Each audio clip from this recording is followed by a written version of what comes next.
Continuing Chapter 2 in George Washington by Robert Hughes, the Second Battle of Trenton. Remember from Part 1 that Washington and his men were waiting for the enemy to approach. This is on January the 2nd, 1777. That night, Washington put 40 guns near the bridge of Assunpink Creek and set guards where he considered the British could ford the creek. But about fording the creek, listen to this, Cornwallis was probably so eager to enter Trenton for the moral effect of its reoccupation that he never thought of looking at his map or turning off the road at Phillips Mill and fording the creek where it was shallow. If he had done that, he might easily have smashed Washington's line in upon itself like a closed telescope. He might, in a swift roundup, have annihilated the army and ended the revolution. But Cornwallis did not look at the map and did not ford the creek where it was shallow. A man named Wilkinson credited the salvation of the army to the obstinate resistance of a handful of brave men and the workings of heaven in the breast of Lord Cornwallis. He and others gave Cornwallis the dreadful odds of 8,000 men to 6,000, but the British had no superiority in numbers and they had to fight on Washington's choice of a battlefield. Yet he had to fight with soldiers whose ideals of liberty were individual rather than national. Washington also found out about the idea of fording the creek at a better spot. He seems to have had no more idea of the open door to his position than Cornwallis had.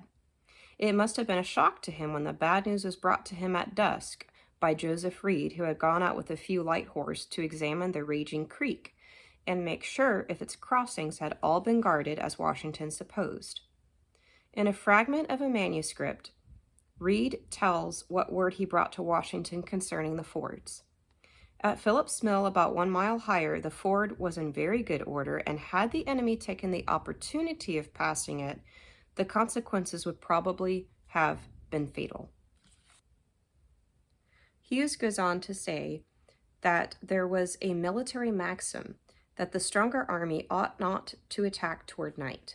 The British loved maxims, loved to work out a good literary battle, and they loved hunting foxes to their holes. Cornwallis was sure that he had Washington cornered and promised his officers that they would bag the old fox on the morrow. Sir William Erskine, quartermaster of Cornwallis' army, said, "If Washington is the general I take him to be, he will not be found there in the morning. If your lordship does not attack, throw a large body of troops on the road to your left." He begged Cornwallis to finish the battle that night, and other officers joined him in pointing out the lack of courage and discipline of the Americans, but Cornwallis would not be hurried. He had imbibed much of the spirit of Howe.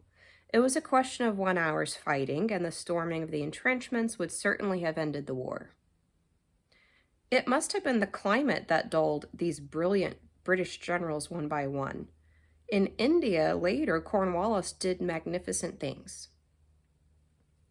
Why on earth did such a capable man as Cornwallis not look at a map, not figure out an easier place to ford the creek? If you're on one side of the creek and the people you're trying to defeat are on the other side of the creek and it's nightfall, would you not try to find another place to ford the creek and surprise the enemy? Surely you would.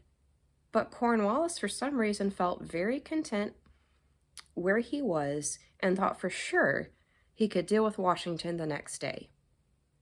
That was his downfall.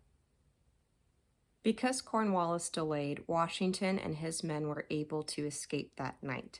They were able to leave, and Cornwallis the next day did not find Washington, but only found the camp where Washington had been.